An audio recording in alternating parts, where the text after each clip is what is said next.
Hello my dear friends, welcome to Lucky Education. और अब हम देखेंगे सबसिस्टेंस एग्रीकल्चर के बारे में, मतलब एग्रीकल्चर के बारे में ही स्टार्ट करने वाले हैं। अब तक हमने देखा था नोमैडिक हर्डिंग क्या होती है, हंटिंग गैदरिंग, बहुत सारी प्राइमरी एक्टिविटीज़ जो हैं हमने कवर कर ली हैं।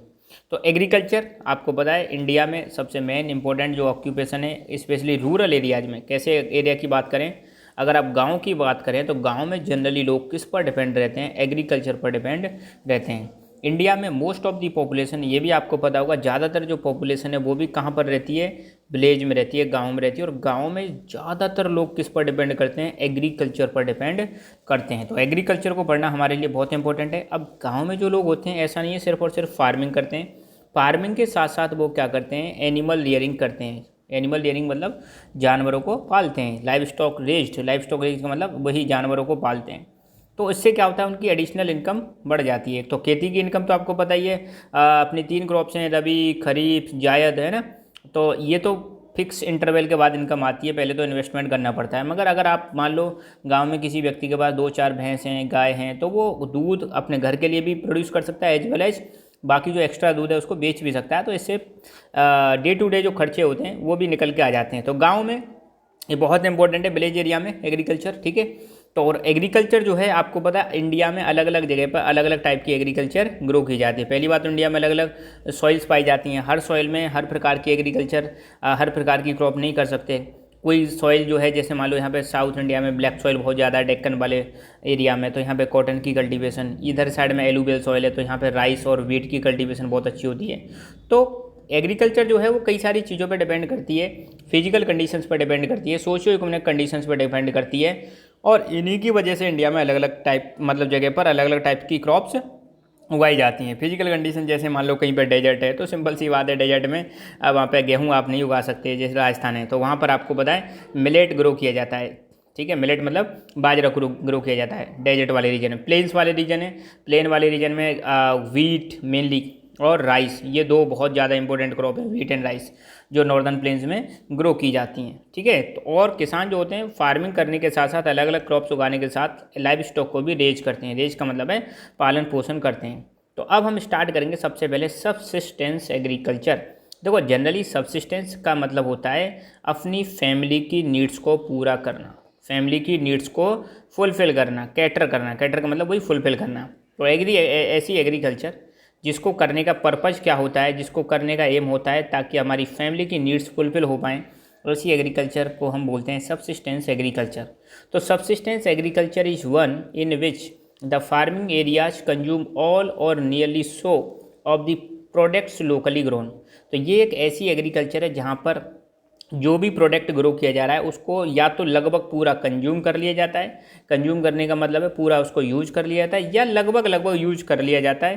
तो ऐसी एग्रीकल्चर जो होती है उसको हम बोलते हैं सबसिस्टेंस एग्रीकल्चर। और सबसिस्टेंस एग्रीकल्चर के हैं 2 पार्ट्स, एक है प्रिमिटिव सबसिस्टेंस सॉरी, और दूसरी है इंटेंसिव सबसिस्टेंस।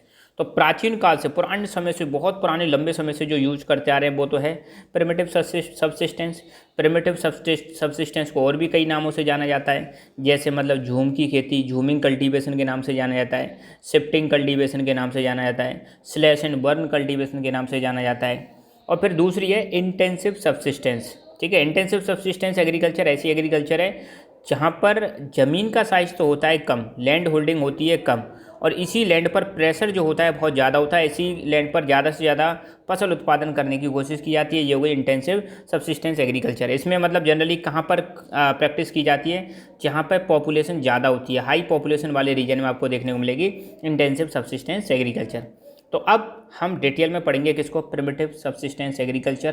प्रिमिटिव का मतलब होता है प्राचीन। प्रिमिटिव का मतलब क्या होता है? प्राचीन मतलब एंशियंट, बहुत पुराने समय से, समझ गए ना, ठीक है। ओल्ड मेथड है, बहुत ज़्यादा ओल्ड मेथड है हमारा एग्रीकल्चर करने का। तो प्रिमिटिव सबसिस्टेंस एग्रीकल्चर और shifting cultivation is widely practised. अब इसको कहाँ कहाँ पर प्रैक्टिस किया जाता है? Many tribes in tropics. Tropic वाले जो रीजन होते हैं वहाँ पर बहुत सारी ट्राइब इसको प्रैक्टिस करती हैं। ट्रॉपिक मतलब जैसे मान लो ये पृथ्वी, ये 0 डिग्री इक्वेटर, ऊपर 23.5 नॉर्थ ये कैंसर है, और नीचे 23.5 साउथ ये क्या है? कैप्रिकॉन है। ट्रॉपिक ऑफ कैंसर और कैप्रिकॉन के बीच में जो जगह है इसको हम बोलते हैं ट्रॉपिकल रीजन, और यहाँ हम ट्रॉपिक्स भी बोल देते हैं, ठीक है। यहाँ पर गर्मी बहुत ज़्यादा होती है, रेनफॉल भी बहुत ज़्यादा होती है, तो इस जगह पर बहुत ज़्यादा ये प्रैक्टिस की जाती है, स्पेशली अफ्रीका में, साउथ और सेंट्रल अमेरिका में, साउथ ईस्ट एशिया में, यहाँ पर इसको प्रैक्टिस किया जाता है। अच्छा, अब इसमें करते क्या है, इसमें करने का देखो सिंपल सा पर्पज़ क्या है, इसमें कैसे करते हैं। इसमें मान लो किसी जगह पर बहुत ज़्यादा फॉरेस्ट खड़े हुए हैं, पेड़ पौधे खड़े हुए हैं, ये मान लो पेड़ पौधे हैं, ठीक है। ये मान लो प्लेस ए है, यहाँ पर जाएंगे लोग जो फार्मर होते हैं, ये पेड़ों को कट कर देंगे। कट करने के बाद पेड़ सूख जाएंगे, नीचे गिर जाएंगे, फिर उसमें आग लगा देंगे। तो पहले तो कट करेंगे, कट करने को बोलते हैं स्लैश कर दिया, क्या कर दिया, स्लैश। फिर इनमें क्या लगा दी, फायर, आग लगा दी। आग लगाने को बोलते हैं बर्न। तो स्लैश एंड बर्न, समझ रहे हो ना। तो किसी एरिया में जो फॉरेस्ट है उसको कट कर दिया जाएगा, एक ज़मीन थोड़ा सा भाग उसको क्लियर किया जाएगा। कट करने के बाद फिर उस पर ये ग्रो करते हैं, फसल उगाएंगे। तो ये क्लियर हो गया ज़मीन, फिर यहाँ पे ये खेती करेंगे। अच्छा, करेंगे कैसे, जैसे ही ये पेड़ कट करें सूख जाएंगे, आग लगा देंगे। फिर पेड़ों से जो आग लगाने के बाद क्या बनेगी, ऐश बनेगी। ऐश को सॉइल में मिक्स कर दिया जाता है। सॉइल में मिक्स करते ही सॉइल की फर्टिलिटी बढ़ जाती है, सॉइल की फर्टिलिटी बढ़ जाती है। फिर यहाँ पर 2 साल 3 साल 4 साल 5 साल खेती करते हैं। जैसे ही सॉइल की फर्टिलिटी कम होती है तो किसान जो है इस जगह से मान लो दूसरी जगह पे चला गया। यहाँ पर फिर वो पेड़ पौधों को काटेगा, फिर उनमें आग लगाएगा, फिर जो ऐश है उसको मिट्टी में मिलाएगा, फिर यहाँ पे खेती करेगा। तो मतलब किसान एक जगह से दूसरी जगह पे शिफ्ट कर गया, इसलिए इसको बोलते हैं shifting cultivation.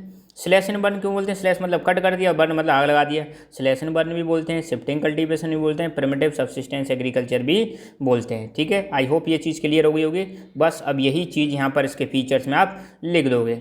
The vegetation is usually cleared by fire. Vegetation का मतलब होता है पेड़ पौधे। वेजिटेशन का मतलब क्या होता है, पेड़ पौधे जो ट्री होते हैं, प्लांट होते हैं, उनको कट कर दिया जाता है, फिर उसमें आग लगा दी जाती है, और फिर जो ऐश होती है, राख जो होती है, उसको मिला दिया जाता है सॉइल में, जिससे सॉइल की फर्टिलिटी बढ़ जाती है। इसको और किस नाम से जाना जाता है, स्लैश एंड बर्न एग्रीकल्चर के नाम से जाना जाता है। और यहाँ पर जो खेती जो की जाती है छोटे छोटे पैचेज में की जाती है। पैचेज मतलब ज़मीन का जो भाग है, टुकड़ा है, उसमें खेती की जाती है। The cultivated patches are very small. खेती करने वाले जो पैच होते हैं बहुत छोटे छोटे होते हैं। Cultivation is done with the help of primitive tools. यहाँ पे जो कल्टीवेशन में जो टूल इस्तेमाल किए जाते हैं वो भी प्रिमिटिव होते हैं, प्राचीन बहुत पुराने टूल है, ऐसा नहीं बहुत एडवांस मशीनरी का इस्तेमाल किया जा रहा है। स्टिक्स एंड होज, जैसे फावड़ा वावड़ा होता है, खुरपी फावड़ा, उनको मतलब इस्तेमाल करके खेती की जाती है। फिर क्या होता है, सॉइल की फर्टिलिटी कम होगी, तो आफ्टर सम टाइम 3 से 5 साल के बीच में soil loses its fertility and farmer shift to another parts and clear other patch of forest for cultivation. तो जैसे ही एक जगह पर खेती कर रहा है फार्मर, या मान लो यहाँ ए जगह पर खेती कर रहा है, तो यहाँ पे सॉइल की फर्टिलिटी कम हो गई तो वो बी जगह पर जाएगा, फिर वहाँ पर वही सेम काम करेगा। फिर सॉइल की फर्टिलिटी होगी तो वो सी जगह पर जाएगा, फिर हो सकता है वो बाद में ए जगह पर आ जाए। पर ज़रूरी नहीं जब वो ए जगह पर आए तो ए जगह पर जो सॉइल है उसकी फर्टिलिटी पूरी तरह से आ गई हो, ऐसा ज़रूरी नहीं है।